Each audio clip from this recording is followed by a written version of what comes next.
Do you want to live frugally and bake brownies? If so, you've come to the right place. Join me today for 6 frugal living tips that will make your life just a little bit sweeter.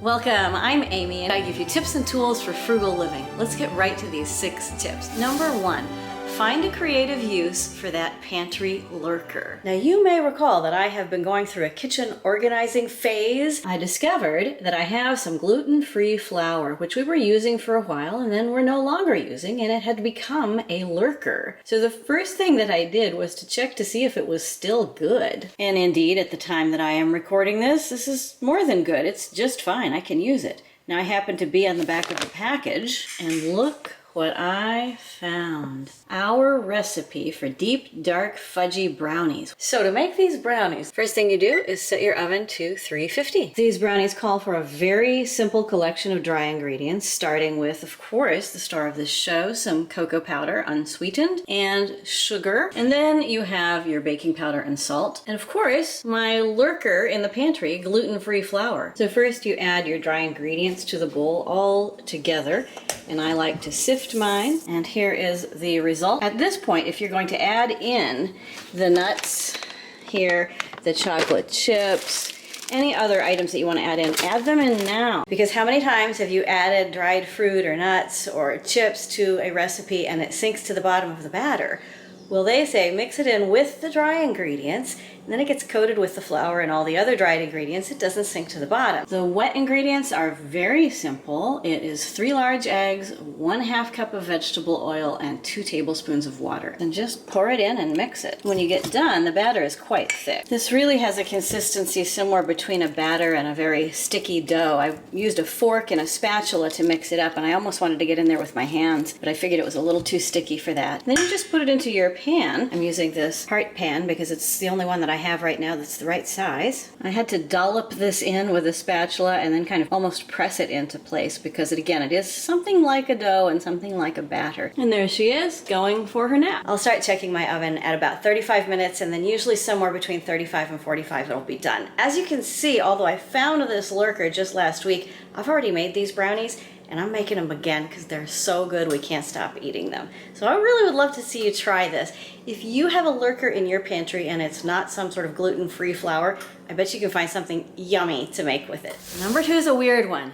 Put your leftovers into appropriately sized containers, with the containers getting smaller and smaller as you eat more and more of your leftovers. I actually recorded this one for you a while back when I had some leftovers that I had just put into a smaller container, and I thought I need to share this tip with everybody because I learned it from my dad, who was a great person for frugal living tips. It helps you to not feel so overwhelmed by your leftovers if, as you keep eating them, you change them from one size of container to another.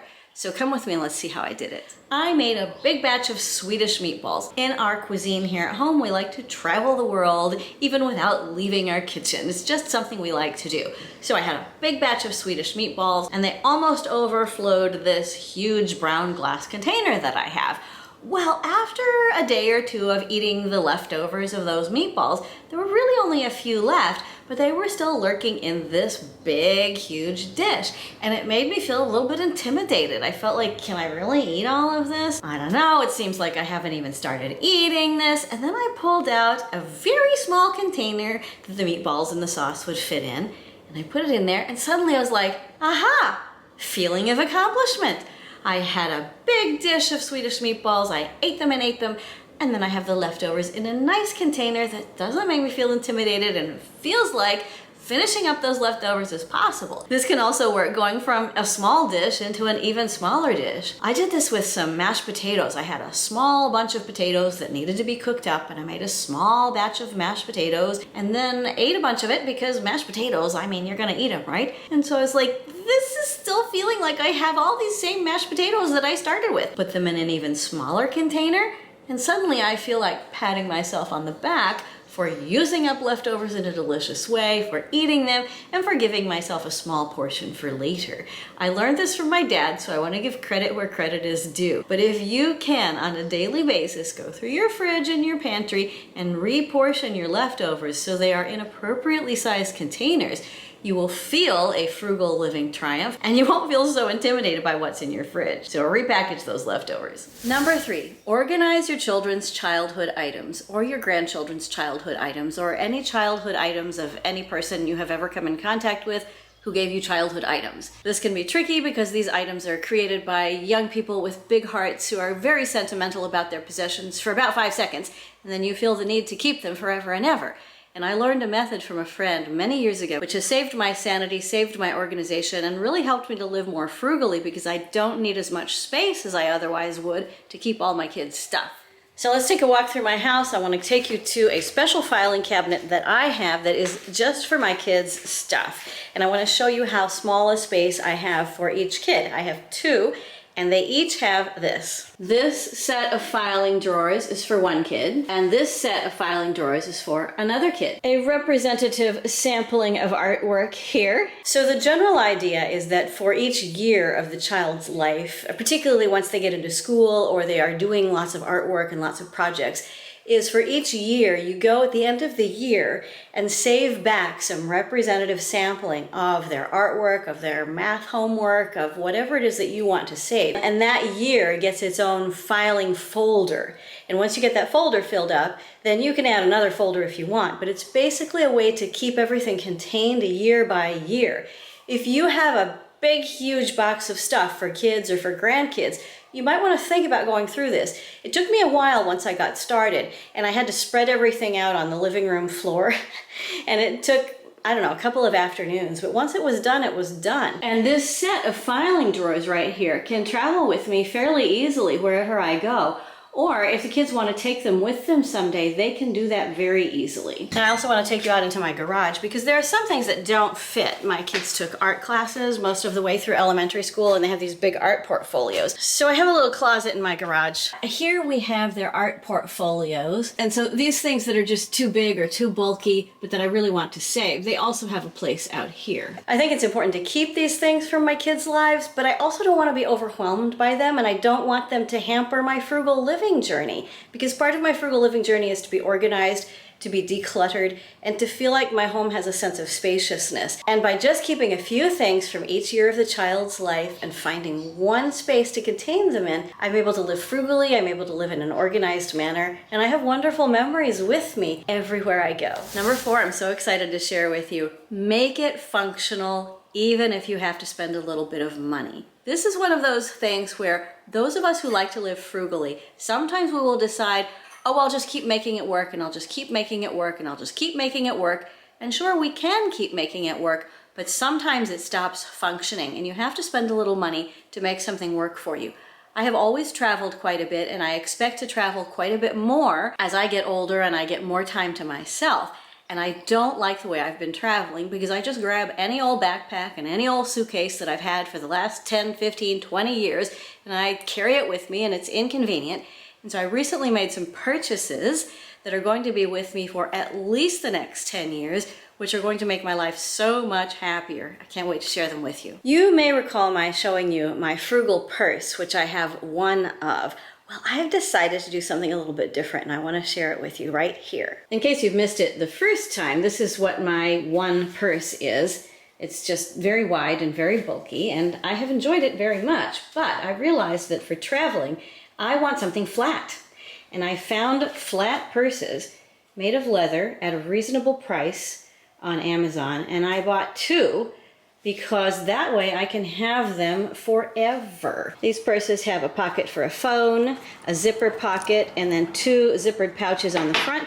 And this one is a slightly different design but has the same interior. And they're gonna work beautifully for travel because I want something that's flat that I can carry up next to my body, or that I can slide under an airplane seat, or in a car that has a small space. And the reason that I like that I have two is because now I don't have to think about it for like the next 10 or 20 years. I'm really happy with this choice. Now, I've also been really unhappy with my luggage situation. I like to travel light, and I generally travel to visit family fairly frequently, and so I leave possessions there. I leave clothes and toiletries there, but I do need some kind of a carry-on. I've just been grabbing like a leftover backpack from the kids' elementary school days. I've been doing that for years. And I was like, why am I doing this? I bet I could buy a nice carry-on that will fit under an airplane seat, that will go nicely in any size of vehicle, that rolls, that has compartments. And sure enough, I found one, and I'm just gonna try it out on a trip that I have coming up. And I can't wait to report to you how it did. So this baby is designed to fit under an airplane seat. You can see that it has wheels and a little stopper here. It has a fully telescoping handle. Also has a handle that you can use to lift and just carry it. It has 1, 2, 3 outer zippered compartments. And when you open it, it has a good amount of space with 1, 2, 3 more zippered compartments. I could not be more excited about these purchases that are going to help me fulfill my dreams of living a life of much more travel. I have been making it work for a long time with old stuff, with stuff that didn't fit, with stuff that was hand-me-downs, and that was great. I'm really grateful for it. But now that I have a chance to make something functional for myself, I've done it in a way that's frugal and in a way that will provide good value for a long, long time to come. So if something that you're doing is just not working, think about how you can save up for or plan for or just buy something that will make it work for you. If you're getting value out of this video, would you give it a like and consider subscribing and hit that notification bell so you'll get notified first of new videos? And consider making a contribution to the growth of the channel over at Buy Me a Coffee. Click the link in the description below and you can help support the Frugal Diaries as we continue to grow. Number 5 is Goldie's Frugal Diary for the day. The tip that Goldie has for you is to help your friends who need frugal advice. And I am here to ask for some frugal advice. I actually recorded this request before and I was embarrassed to share it with you, but Goldie told me it would be okay because she and we need some help. We need some advice from people who are very experienced at frugal living, and if you can share your help with us, we can all help each other out and we can all be more frugal together. So thanks, Goldie. I have a frugal fail, something that is just making me crazy, and that is dealing with my floors. I have 2 kinds of floors in my house, and I'm going to show you what they are. First of all, I have this tile, and next I have some laminate. Next, I have Goldie. Can you see where this is going? My floors, oh my gosh, it is so hard. I've got about 1,400 square feet and I have tried so many things. I have spent so much money. I've tried things that are very ecologically unsound and things that are very ecologically sound. And I'm not happy with any of them. I honestly feel like I could be vacuuming 24/7 and mopping at least twice a day. Sometimes I spend up to an hour a day dealing with the floors only to come back later and have to do it again the very next day.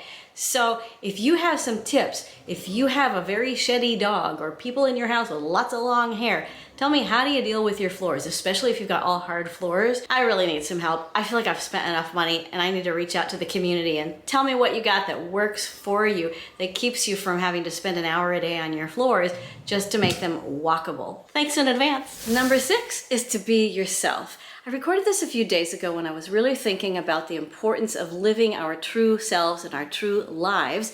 And I wanted to share this with you because this has to do with how we live out of who we are, something that goes even deeper maybe than just frugal living, but that inspires everything about our frugal lives and our freedom. I confess that I learned how to do this very late. I grew up in a very traditional household and I lived a very traditional life until I discovered that in fact I am not the traditional housewife sort of person because I'm gay, and so to be a traditional housewife I would need a wife, which I didn't have.